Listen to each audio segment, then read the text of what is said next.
What is it like for the day in the life of an air conditioner when it's used to 90 degrees, 95 degrees, and now we got a heat wave?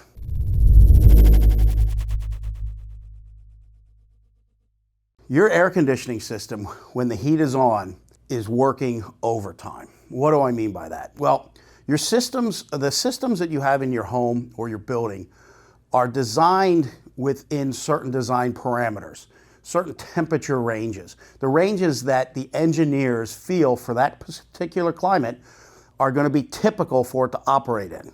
Now, there's going to be times that they operate outside of those design parameters. Excessive cold, excessive heat, right? The cold would obviously be for a furnace or a heat pump. But on the air conditioning side, whether it's a traditional AC or part of a heat pump system, operates pretty much the same way. It's going to be operating at its extreme, maybe even outside of its design parameters. So when they design systems, they can't cover every single scenario. If you normally have 90-degree days and you get a 105-degree day or week, that is outside of most systems' design parameters, depending on where you live. It's not designed to operate at those design parameters. Now, for instance, if you're in the desert area, think Arizona, Phoenix, Southern California, Palm Springs area. If you're in that area, the systems are designed with different design parameters, right? Higher efficiency systems are installed. And the way you do a heat load calculation and size your system really helps determine if that system can work within the specified region. Heat load calculation is factored into it. So if you don't size your system correctly, you're not only taking a system that is operating at extreme temperatures, you're taking a system that isn't designed for that house in normal conditions. So what is it like for the life of an air conditioner, the day in the life of an air conditioner, when it's used to 90 degrees, 95 degrees, and now we got a heat wave?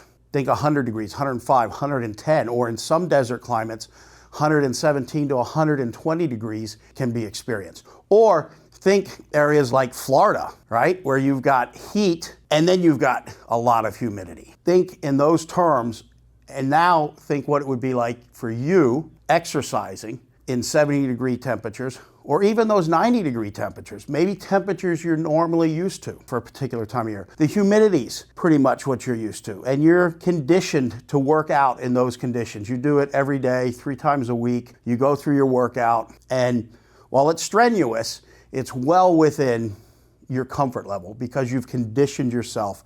You're operating within your design parameters. Now, you go out to work out, and it's now 105 degrees. The humidity's much higher. What's it going to be like for you to work out now? Are you going to fatigue earlier? Yes. Are you going to get much more exhausted? Are you going to be able to give as much effort as normal? Most likely not. That's your air conditioning system as well. Now, just like you working out, you may be able to complete your workout, but it might take longer. You're going to sweat more. You're going to be much more exhausted. It might take you longer to recover.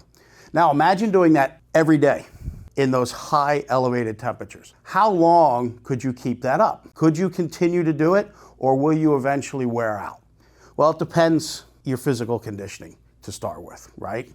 If you're not in the best of shape, you might wear out a little bit quicker. Same thing with your air conditioning system. If your air conditioning system is older, hasn't been maintained, has any pre-existing issues, it is gonna struggle. Now, even an air conditioning system that's newer, that's been well maintained and has no issues to speak of, is still gonna struggle to keep your house cool. Why? Well, there's a greater heat load, right? There's more heat. Now, something really important to understand is heat load is not just the temperature outside. That's a big part of it because that's going to impact the temperature inside. The number of people in the house impacts heat load.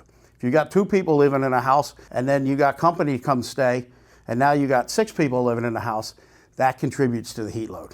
Now think dryer running, cooking, all of those type of things contribute to the heat load.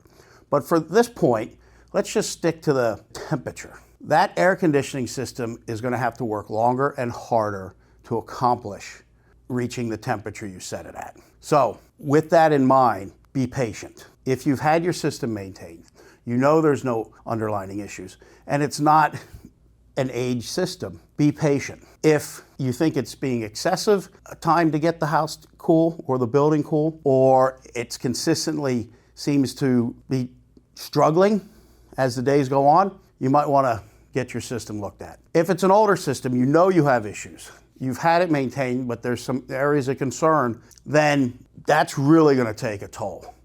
And it's not going to cool the way it should. Just remember, your air conditioning system, when it's hot, is working overtime. It is stressing itself out. It is doing its best to keep you cool. The biggest thing you have to do is be patient. But if you start to experience some concerns, you're like, this is taking too long, this is not moving the temperature at all, it's been this way for several hours, what I'm going to recommend you do before you call us or anybody, check your filter.